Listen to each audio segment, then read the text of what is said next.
Good afternoon, YouTube. Pat for This Land Boughton here, bringing you my second installment on watering techniques.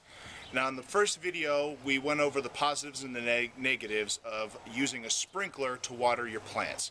In this video, I'm going to talk about hand watering and using a hose or a watering can, whatever your preferred hand watering method is.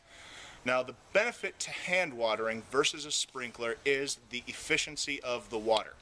When I hand water, as you can see in this area, I have areas of no vegetation, is that I can take this water and put it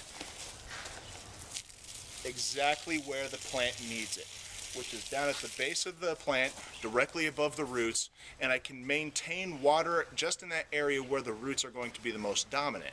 And depending on the size of the plant, the maturity of the plant, and its water needs, you are able to dictate just how much water you put in and where it goes. With a sprinkler, those are options you don't have. You turn it on, it's broadcasting, and you're going. One of the drawbacks to that, however, is that you have to take the time. And if you don't have the time, then hand watering is frankly not going to be much use to you. And later on, we'll go over other methods that will help save water and save time all at the same time. But for now, when we're talking about hand watering, let's go over some of the basics. The first is directly around the base of the plant. Understanding the plant and its root structures and where the roots are going to go is going to help tell you where you're going to put the water. For the most part, your average shrub is not going to send roots out any farther or wider than the shrub is going to be itself, which gives you a really good kind of idea and parameter on where you can put the water on top of the ground.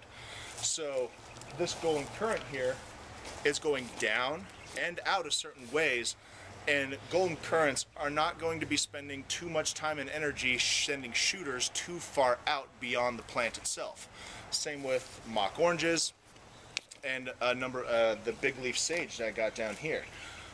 What that means is I now have a certain area that I can target for watering that plant. That helps me decide where it goes.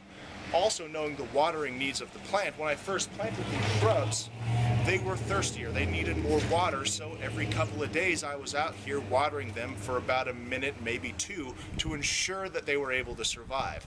Now that these plants are probably 4 years old, from seedling to now, I can get away with watering them once, twice a week if I have to, if it's too hot, and I can watch the plants and see if they're struggling.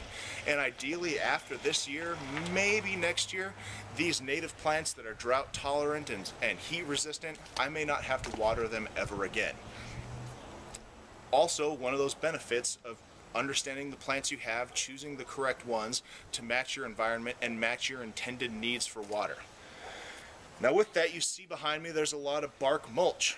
One of the benefits to bark mulch, on top of what is mentioned in the previous video in providing habitat, is that when I water by hand, that water has the opportunity to sink down below the bark mulch, get insulated from heat and from the sun's rays, and therefore I'm losing less water to evaporation, giving it the opportunity to sink into the soil directly to where the plant needs it.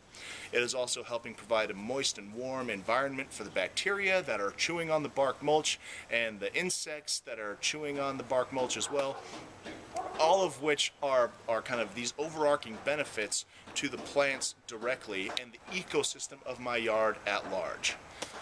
So there you go. Those are some of the best and direct benefits of hand watering.